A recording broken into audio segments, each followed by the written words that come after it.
pista. Bago ba nagkaroon ng Ten Commandments, maghahandog ba muna? Hindi. Meron! Meron. Ibinigay muna doon. Hindi pa nga sila lumali pa sa Ehipto. Maghahandog ka na ng tumpay. O, di ba? Sabi sa tinatawag na pista ng tinapay na walang libadura.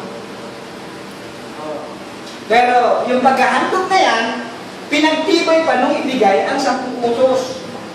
Nung ang Diyos ay magbigay ng kautusan, nang sinulat ni Moises yung kautusan doon sa aklat. Nakasulat na rin dyan yung mga paghahandog.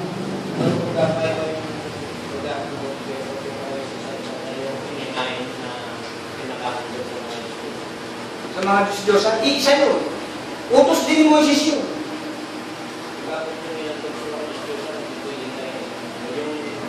Ayon sa panahon natin ngayon, kasi yung mga ano sa Diyos-Diyosan, kaya nga Diyos-Diyosan na nga yun. Yung inihandog mo para magpapawag ka sa ano, bakit pinapakain sa kanila? Sa Israel yun. Sa Israel. Ang Israel kasi noon, inutusan para makapaglinis ng kasalanan, sa pista-pista na dinaan yun eh. Kita mo sa pagpipista, merong unang araw, merong basahin, sa Levitico, basahin natin ng Levitico 23.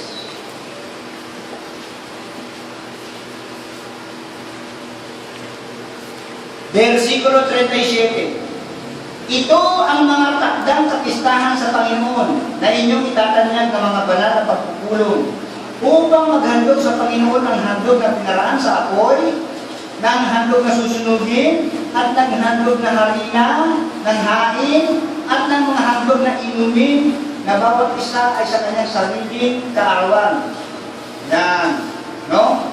Sa versikulo 36, maghahandog kayo sa Panginoon ng handog na pinaraan sa apoy. Sa ikawalang araw ay magkakaroon kayo ng banal na pagpupulong at kayo maghahandog sa Panginoon ng handog na pinaraan sa apoy. Sa pinakadakit na kapulungan, huwag kayo gagawa ng anumang gawa ng paglilingkod. Tinawag na sabat din yan. Doon sa paghahandog na yun, sa bawat araw na yun, may paghahandog para sa Panginoon. May paghahandog para patungkol sa kasalanan, paglilinis. Pag dumating naman yung ikapitong araw na yun, natao sa ikapitong araw sa ganito, is maghahandog ka rin sa ikapitong araw na yun. So, ibig sabihin, yung alipin pa rin ng kautusan, para di sila masumpa, ay lahat gagawin pa yan. Ngayon, sa araw ni Elder Dadir, ang mga kapistahan na ang inalis. Pero di dapat paralisin yun kung nasa kautusan pa rin. Yung mga paghahandog, kapistahan. Pero kung uunawain natin yung salita ni Apostol Pablo, inaalis niya ang una upang maitatag ang ikalawa. Ngayon, ano ba yung una na yun na inaalis niya para maitatag na yung ikalawa na yun? Hebreo 9:15. At siya ang tagapamagitan ng isang bagong tipan, na ukol sa mga pagsaransang na nasa unang tipan. Ano ba na yung unang inaalis niya? Lahat ng may pagsaransang na nasa unang tipan. Ano ba yung mga may pagsaransang na nasa unang tipan? Kapistahan lang ba?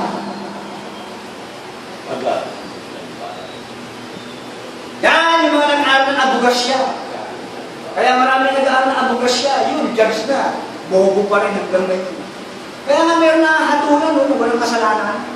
Ganyan yan eh. Nag-aaral ng walang pinag-aralan. Ba't yung abogado, kaya nga nagpagtanggol ng kautusan. Ano sinasabi mo kanina? Hindi,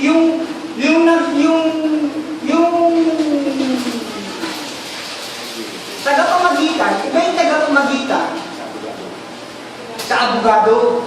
Huwag natin ituring si Kristo na abogado. Dahil kasi yung mga abogado, no, is, kung tawagin niya, is mga tagapagtanggol na kautusan. Kaya nga tinawag na lawyer yan eh. Kaya yan nga yung sinasabi ko eh. Kailangan mag-aaral tayo magbuti ng Tagalog bago tayo mag-English. Pag sinabing tagapamagitan, yan yung Kristo. Pero pag sinabing abogado, lawyer, tagapagtanggol ng kautusan. Si Kristo hindi lawyer yan. Tagapamagitan, Kristo, Christ, Christy. Sabihin sila yung script. Hindi nila ako mabubulag sa galing nila ng English. Hindi nga nila maintindihan yung Tagalog, English pa. Bakit mo, ginaya ko ng apo ko. Oh. Ano sinabi ng apo ko? Nabasa ko yung sa ano niya. Kayo yata yun eh, kayo dalawa yata yun eh.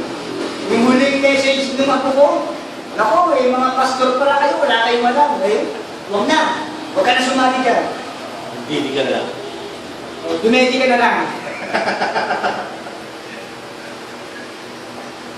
Tanong ko, ano, lahat ba ng sulat ni Apostol Pablo utos ni Cristo? Ay, di basahin natin ang Biblia.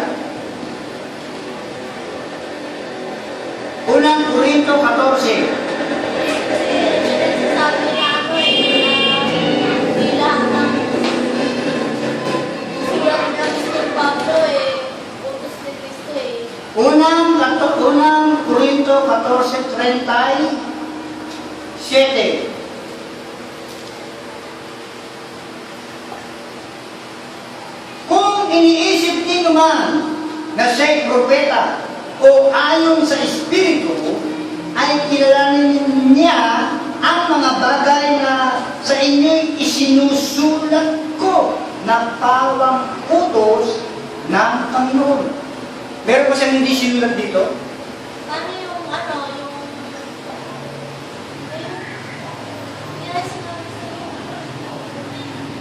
na bago naging apostol si Apostol Pablo, inusit na yung iglesia. Utos ba ni Cristo? Nasa Isaias yun. Nasa Isaias yun. Programa ng Diyos yun. Diyos ang gumagawa sa inyo. Diyos ang gumawa niyan lahat. Diyos ang gumagawa. Isaias.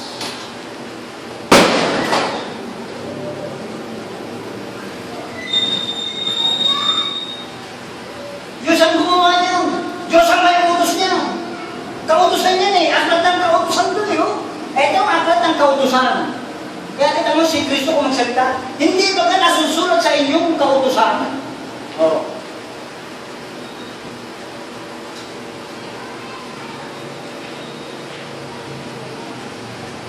Isaias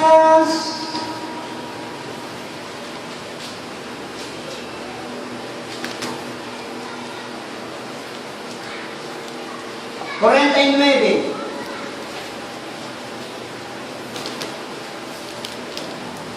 Uno, sundan nyo ha. Kayo'y magsipakinig sa akin, o mga pulo, at inyong pakinggan ninyong mga bayan sa malayo. Tinawag ako ng Panginoon mula sa bahay bata. Mula sa bahay bata ng aking ina, ay binanggit niya ang aking pangalan. At kanyang ginawa ang aking bibig na parang matalas na tama. Sa lilim ng kanyang kamay ay kinudli niya ako. At ginawa niya akong makinang katanga. Sa kanyang lalagyan ay ng pana ay itinanong niya ako. At sinabi niya sa akin, ikaw ay aking lingkod, Israel, na siyang aking ikaluluwalhati. Ngunit aking sinabi, ako'y gumawang walang kabuluhan. Aking ginubo ng aking lakas sa wala at sa walang kabuluhan. Gayun may tunay na ang kahatulan sa akin ay nasa Panginoon. At ang kagandahan at ang kagantihan sa akin ay nasa aking Diyos. At ngayon sinabi ng Panginoon na nag-anyo sa akin mula sa bahay bata upang maging kanyang lingkod, upang dalhin uli ang hakog sa kanya.